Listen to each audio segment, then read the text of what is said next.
Michel Pollack, bonjour et merci de nous accueillir chez vous. Alors pour Michel Pollack, en ce moment, c'est plus le droit de réponse, c'est le droit de repos.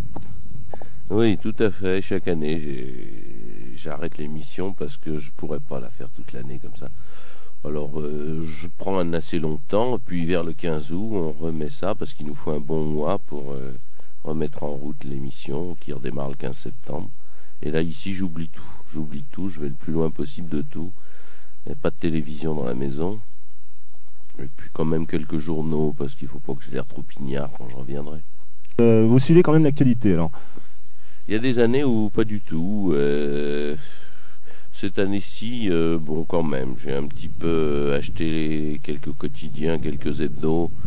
Oh mais pas trop, hein, pas trop. 3 quotidiens dans la semaine, 2 hebdos, et avec ça, je suis à peu près au courant de ce qui s'est passé. Il y a heureusement pas trop de choses l'été. La télé, pas du tout. Sinon, vos loisirs, alors, vous écrivez en ce moment? Parce que vous m'avez parlé d'un bouquin sur lequel vous travaillez actuellement. Oui, c'est peut-être pour ça que je lis un peu les journaux, parce que cette année, j'ai pas pu décrocher complètement. J'ai décroché quand même un petit peu. Et puis, je me suis remis un livre que j'ai promis à un éditeur et pour lequel j'ai beaucoup de retard, parce que je devais publier au printemps les dossiers de droit de réponse, et puis c'était pas prêt. Et puis ça devait sortir la rentrée de septembre, et puis c'est toujours pas prêt. Alors il faut quand même que là je cravache un peu, et comme il y a eu un petit peu de ciel gris ces temps-ci, ça m'a permis de m'enfermer et de taper comme un sourd jusqu'à 8 heures par jour pour essayer de terminer ce livre qui devrait paraître à l'automne. Alors le livre, il parlera de quoi exactement? Alors de l'émission bien sûr, mais ce seront des choses qui n'auront pas été entendues dans l'émission. On parlera de quoi dans ce bouquin? Je précise, il y en aura 2 d'ailleurs, mais ça c'est le hasard. Il se trouve que j'avais terminé un petit recueil de maximes, d'aphorismes avant de commencer droit de réponse il y a déjà 4 ans. Alors je les ai complétés et je sors un petit livre qui s'appelle Hors de soi au mois d'octobre. Un petit livre qui me fait plaisir et très personnel. Et ensuite je sors donc ce recueil qui s'appellera ce texte qui s'appellera Mes dossiers sont les vôtres, et qui reprend une quinzaine d'affaires traitées dans le droit de réponse. Alors c'est un peu arbitraire bien sûr, sur 150 émissions. Nous avons pris des dossiers qui vraiment avaient fait ou scandale, ou bien qui ont eu des suites après l'émission, par le courrier, par les réactions que nous avons eues. Alors il y aura les notaires, les syndics, le PMU, les secours d'urgence, pas mal d'autres, le fisc bien sûr, l'administration, etc., le commerce. Et effectivement, je rappellerai un certain nombre de choses qui avaient été dites dans l'émission, mais il y aura une partie inédite, à partir notamment de lettres de réaction que nous avons reçues ensuite, ou d'enquêtes que j'ai faites, ou bien aussi de commentaires que je n'ai pas fait en direct parce que je n'avais pas l'occasion ou pas le recul nécessaire. Et puis là maintenant je me permets un petit peu parfois d'être un peu pamphlétaire dans ce livre. On lance quelques pointes. Quelle avait été l'émission la plus mouvementée, ou celle qui vous avait causé le plus de problèmes à animer? Oui, alors évidemment la plus mouvementée, c'est l'historique, c'est celle de Charlie Hebdo, qui n'était pas la première. Tout le monde dit c'est la première parce qu'il y en a eu 3 assez sages avant. Non, c'est la quatrième. Et c'est certain, ça a été une émission difficile pour moi, et qui a failli d'ailleurs arrêter l'histoire de droit de réponse. Mais en même temps, c'est une émission, on peut dire historique, en ce sens que à partir de là, un certain nombre de choses ont été possibles à la télévision française qu'on n'osait pas faire avant. C'est-à-dire que les langues se sont déliées, on a osé utiliser des injures et des gros mots, mais ce qui en soi n'est pas très important. Ce qui est important, c'est que ça veut dire qu'on n'arrivait plus avec une cravate à la télévision en parlant comme dans un salon. On parlait comme on parle aussi bien au bistrot qu'entre soi. Et ça permettait peut-être de dire plus de choses qu'avant. Je crois que là, ça a été un électrochoc, cette émission historique. Oui, est-ce qu'il y a une émission que vous n'avez jamais pu faire en droit de réponse, ou que vous regrettez de ne pas avoir encore faite? Alors ça aussi, c'est une partie de ce que j'écris en ce moment. Je fais une préface qui est en train de grossir, et où je raconte justement un petit peu ce qui se passe derrière le décor. Et des missions que je n'ai pas pu faire, il y en a eu, mais c'est plutôt parce que les gens refusent de venir, ou parce que c'est pas facile à monter. Je sais pas, par exemple, une émission sur l'espionnage, on m'a souvent demandé d'en faire. Bon, vous savez, faire venir des espions à la télé, c'est un peu bidon. S'ils viennent, c'est que c'est plus des espions. On en a montré un jour, un Roumain qui se vantait d'être venu en France pour assassiner Goma et Tanas, deux écrivains roumains. C'était à mon avis un espion qui avait été retourné déjà depuis très longtemps. Bon, puis il y a des émissions où effectivement les gens que nous voulons mettre en cause se défilent, ne veulent pas affronter le débat. Alors on les retardait en disant ils se décideront bien à venir un jour, et puis certaines fois ils ne se décident pas, alors on va les faire quand même. Par exemple, à la rentrée, on va faire une émission sur les assurances. Or, les grandes compagnies d'assurance se sont concertées pour ne pas venir, ce qui est assez scandaleux d'ailleurs, je trouve. Est-ce que je m'empresserais de dire, mais on a suffisamment de témoignages pour pouvoir faire l'émission. Ce sera la première émission de la rentrée ? Ce sera le thème de la première émission ? Non, ce ne sera pas la première, ce sera un peu plus tard, d'autant qu'entre-temps, depuis que je suis ici en vacances, surtout que les autres ne prennent pas exemple là-dessus, parce que je peux continuer à me reposer, j'ai reçu un dossier assez intéressant sur une histoire d'incendie non remboursé d'une entreprise tout près d'ici, et à laquelle je n'ai pas encore fait signe, mais son dossier va sûrement me servir aussi. Non, la première émission, ça va être une émission pas mal, je pense, sur l'évasion fiscale, les douanes, la fuite des capitaux, toutes les histoires de douane. Il y en a d'énormes, il y en a de spectaculaires. Nous avons un journaliste qui passe son été là-dessus, et le dossier sera prêt pour la rentrée. Au sujet de l'horaire de l'émission, ça passera toujours à 22h30, parce que je crois qu'il y a une époque que vous étiez un peu... vous n'étiez pas très content qu'on vous ait décalé, qu'on vous ait mis derrière Dallas. Alors est-ce que c'est une chose que vous avez complètement... c'est un combat que vous avez complètement abandonné, ou est-ce que vous voulez revenir toujours au carrefour de 20h30 ? Je crois qu'on est mal parti pour revenir au carrefour de 20h30. Moi, j'ai rêvé à une époque d'une télévision un peu plus audacieuse. Or, jamais on n'a été à reculons aussi vite. La télévision en France est en train de s'aligner sur toutes les télévisions étrangères, basées sur la concurrence publicitaire, qui font qu'on ne fait plus rien qui sort de l'ordinaire. La mienne ayant plutôt tendance à sortir de l'ordinaire, a fait peur, on l'a retardé chaque année un peu plus. Je me suis rebellé et je me suis rendu compte que maintenant je suis à contre-courant. Je suis un diplodocus dans une télévision qui n'existe plus. J'ai perdu l'espoir de passer à 20h30 et je trouve que je suis beaucoup trop tard. D'ailleurs, quand je suis en vacances, on me le dit beaucoup parce que je pense qu'à Paris, on vit peut-être une vie nocturne plus tardive et qu'il y a beaucoup de gens qui regardent l'émission sans problème jusqu'à minuit. Mais quand on vient ici, c'est qu'à partir de 10h du soir, on a tendance à se coucher et à se lever aux aurores pour voir un beau lever de soleil. Et je me rends bien compte que si j'habitais ici, je ne regarderais pas mon émission, c'est trop tard, je me suis déjà couché. Je crois que on aurait pu en France tenter une expérience de télévision un peu plus originale. Mon émission a été créée après 81, puisque avant, vous savez que j'étais pratiquement interdit d'antenne, je faisais des films, mais j'avais fait une émission de télévision en 70 qui avait déplu. Il faut bien voir que c'est un problème politique. Jusqu'en 81, pas grande audace à la télévision, c'était un esprit conservateur qui régnait. Après 81, on s'est dit, tiens, on va renouveler tout ça, des jeunes vont arriver, l'esprit va changer, on va prendre des risques. Il y a eu une vague tentative, et puis je crois qu'il y a eu une cabale contre un changement à la télévision, comme un changement dans beaucoup de domaines. Je m'en rends compte dans les dossiers que je traite. Il y a des tentatives de changement qui ont échoué parce qu'il y a des forces très puissantes qui sont conservatrices. La France est un pays profondément conservateur, et j'avoue que je me sens parfois mal à l'aise dans cette ambiance qui est une ambiance de gens en pantoufles qui ont peur d'affronter le vent du large. Or, on vit dans une époque dangereuse, de bouleversements incroyables. Je ne sais pas moi-même où on va.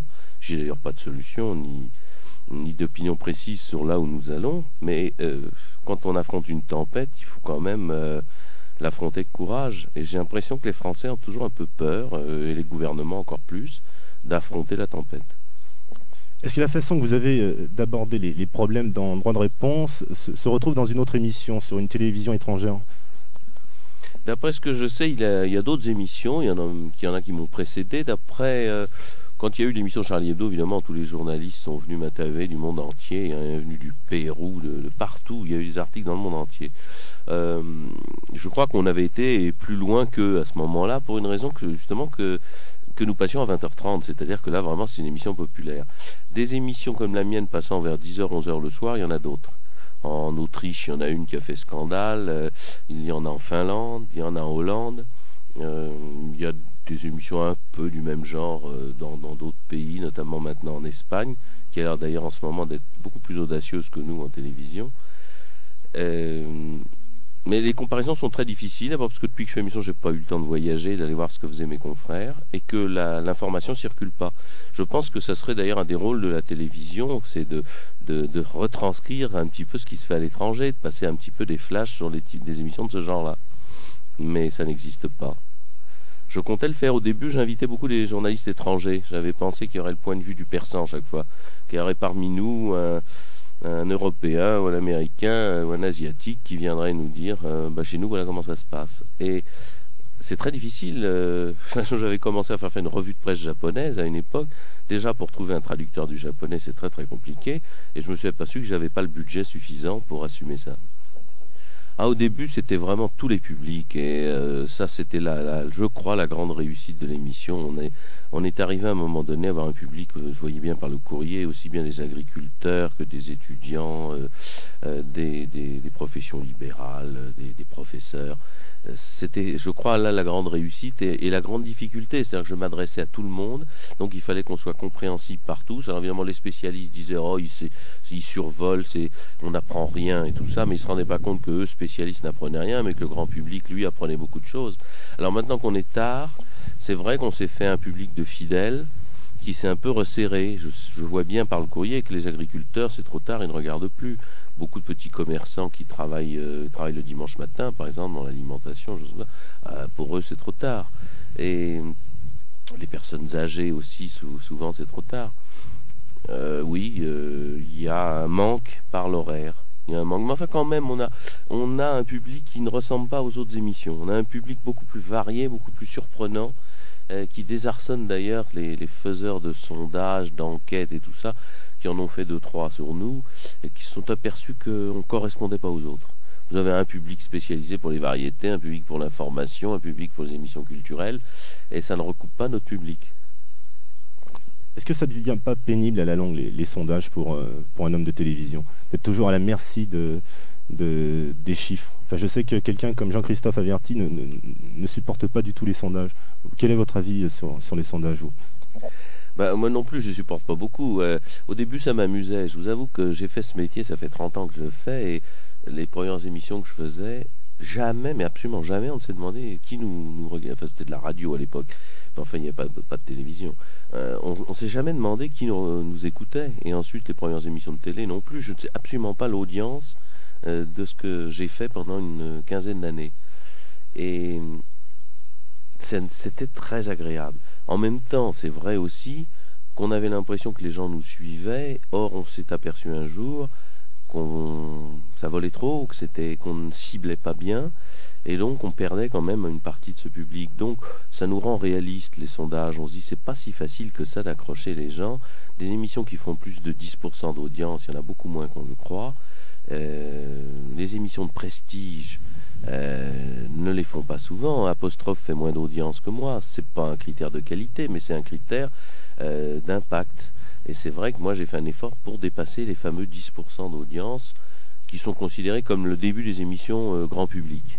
En dessous, c'est pas très grand public. Alors si vous descendez dans les émissions culturelles, dont la presse parle avec beaucoup de respect, on s'aperçoit qu'elles font 1 ou 2% d'audience, c'est-à-dire 400 000, 800 000 personnes, ce qui est beaucoup pour un journal, très peu pour la télé. Et je pense qu'on a, la télévision est quand même un art de masse, il faut tenir compte de ça. Mais alors ça devient complètement fou maintenant, parce que maintenant, alors vous sentez les directions mais affolé dès qu'on descend un petit peu. Oh là là, attention, ça dégringole, c'est une catastrophe. Et si je ne survis, c'est uniquement parce que j'ai plus de 10% d'audience. Le fait d'avoir 4-5 millions de téléspectateurs me protège. Mais le jour où je dégringolerai en dessous parce que je voudrais faire des émissions un peu plus difficiles, l'émission sera condamnée très vite. Alors, puisqu'on en parle, on est en plein dedans, là. Je sais que vous suivez, vous nous l'avez dit tout à l'heure, un peu l'actualité en vacances. Qu'est-ce que vous pensez du plan du gouvernement sur les nouvelles télés présentées hier par Georges Filiou? Est-ce que ça va être un nouvel espace de liberté? Bon, là, je peux pas vous répondre en détail parce que j'ai beau vous dire que je lis les journaux, j'ai encore pas du tout lu le détail. Mais enfin, en gros, je connais la philosophie qui règne actuellement. Moi, je suis très très sceptique pour une raison très simple, c'est que la France est complètement fauchée.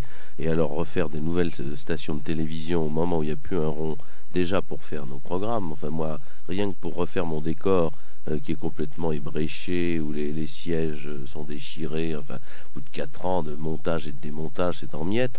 Il a fallu trouver les quelques millions nécessaires. Je vous assure que ça n'a pas été des millions de centimes. Ça n'a pas été facile. Alors, où vont chercher cet argent? Ils vont le chercher chez les grosses boîtes de publicité qui vont mettre de l'argent dedans. Ils mettront de l'argent dans quoi? Dans les feuilletons américains ou japonais, dans des variétés internationales. La plupart des émissions seront des émissions achetées à l'étranger. Je ne peux pas dire que ça me réjouit. Donc ça va être une concurrence vers le bas. Alors que je vous aurais dit tout à fait le contraire avant la grande crise. J'étais à fond pour qu'on crée une chaîne privée, parce que c'est vrai que la télévision est bureaucratique dans son fonctionnement, qu'on a beaucoup de mal à travailler avec l'administration qu'on a, que j'ai toujours rêvé que la concurrence réveille un petit peu les gens. Après tout, France Inter, ça a pas mal réagi quand il y a eu Europe 1 et RTL. Mais là, c'est le mauvais moment pour le faire. Puis en plus, je crois qu'ils vont faire 2 ou 3 chaînes, et c'est trop. J'étais pour une chaîne privée pour simplement qu'il y ait un électrochoc. Là, ils vont en faire 2 ou 3. Je crois que ça va être assez minable. D'ailleurs, il n'y a qu'à voir Canal+, déjà. On ne peut pas dire que Canal+ est innové dans la création, dans l'intelligence, dans la nouveauté. Je trouve ça affligeant, Canal+. Alors, qu'est-ce qu'ils vont faire de mieux les autres? Rien. Rien. Je ne sais même pas si ça permettra à des jeunes de démarrer et de faire leur percée dans l'audiovisuel, alors qu'il y a plein de jeunes qui cherchent à rentrer dans ce métier et qui n'ont pas de place. J'ai peur que la routine fasse que, on va s'arracher Drucker, Bellemare et les autres, parce que ça fait du fric, quoi. Selon vous, quelle peut être la plus grande qualité pour un journaliste? Je m'aperçois que peut-être que le courage quand même est une qualité nécessaire et qui n'est pas tellement assez répandue. Mais je ne crois pas que ça vienne seulement des journalistes, ça vient des directeurs de publication qui font un freinage constant, qui ne forment pas des journalistes, qui leur apprennent au contraire à se censurer, à ne pas les voir trop loin, pas mettre leur nez dans certaines affaires. Il faut donc du courage à la fois pour faire le métier et puis pour s'opposer à son rédacteur en chef ou son directeur de publication. Ça demande beaucoup d'efforts de la part des journalistes. Et la franchise, il faut pas avoir peur de dire les choses, même si ça crée des remous, même si ça crée des problèmes. La diplomatie n'est certainement pas une qualité pour un journaliste. Non, je me faisais pas tellement d'illusions. Hein. Je vous dis, je fais ce métier depuis tellement longtemps que j'ai bien vu toutes les difficultés qu'il y a à le faire. Je suis désabusé parce que j'ai eu un espoir. Oui, c'est vrai que j'ai eu un espoir quand j'ai démarré Droit de réponse. Là. Trouver un directeur courageux comme André Harris, qui depuis a été écarté, qui me file une émission à 20h30 en me disant « Allez, faites ce que vous voulez », je trouvais ça formidable. Je me dis « Si tout le monde suit cet exemple, on va faire une télévision vraiment rigolote ». Et puis tout ça a disparu. Non, je crois que la crise a détruit les espoirs que j'avais et je vois rien à l'avenir qui s'annonce. Alors oui, il y aura d'autres choses pour moi, sûrement. D'abord parce que je suis pas du tout sûr que l'émission existera après les élections. Je me suis fait quand même beaucoup d'ennemis qui risquent de se venger dès qu'ils le pourront. Et il est possible qu'ils le puissent dès le mois d'avril 86.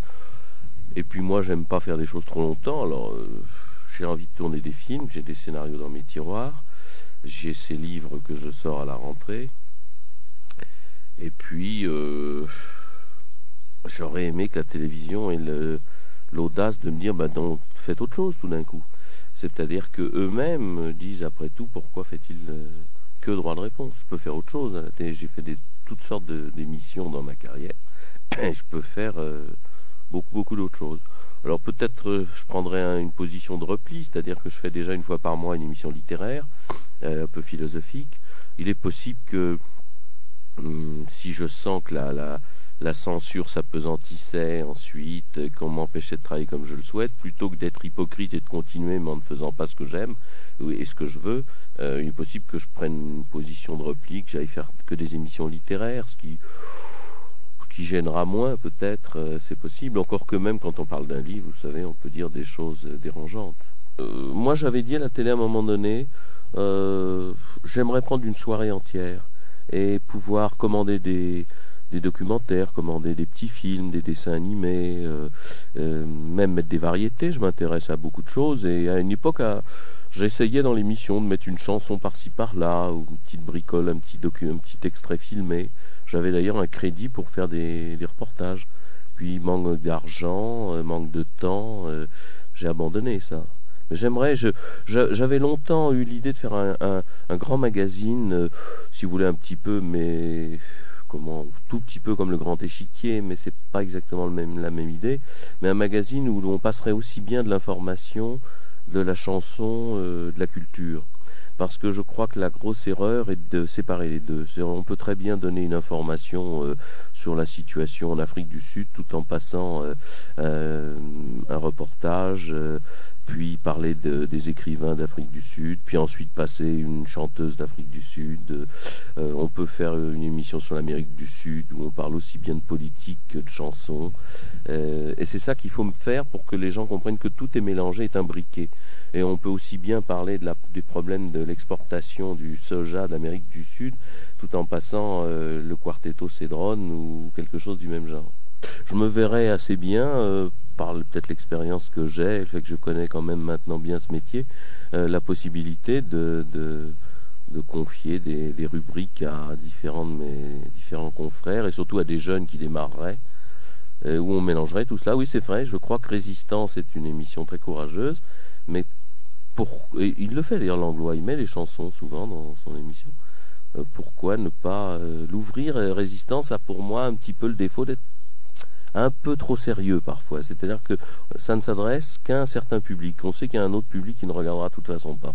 Et c'est dommage de partir perdant en se disant pourquoi le public de Mireille Mathieu, on ne peut pas l'accrocher un petit peu aussi pour ce type d'émission. Et alors, quelle émission d'un de vos confrères que vous suivez le plus assidûment, celle qui retient le plus votre attention? Alors, j'aime pas parler de mes confrères, d'abord parce que je regarde beaucoup moins la télévision que je ne devrais. Je suis pas un grand amateur de télévision. J'ai toujours fait de la télévision contre la télévision, c'est-à-dire que je crois que la télévision n'a pas du tout été un gain pour notre société occidentale. Je crois que ça a été plutôt l'opium du peuple que ce qu'a joué l'imprimerie de Gutenberg à l'époque. Donc il faut s'en servir un petit peu à contre-courant, comme un contre-poison. Alors je regarde pas trop. J'avoue que je regarde l'apostrophe le plus souvent possible parce que je suis un grand lecteur de livres. Je trouve que Pivot fait bien son boulot. Je le fais pas du tout comme lui. Et lui est très convivial, très, très chaleureux. Et moi je suis très pamphlétaire, polémiste avec mes invités. Mais dans son genre, je trouve que ce qu'il fait est souvent très très très bien. Voilà, bien, merci Michel Polac et bonne fin de vacances.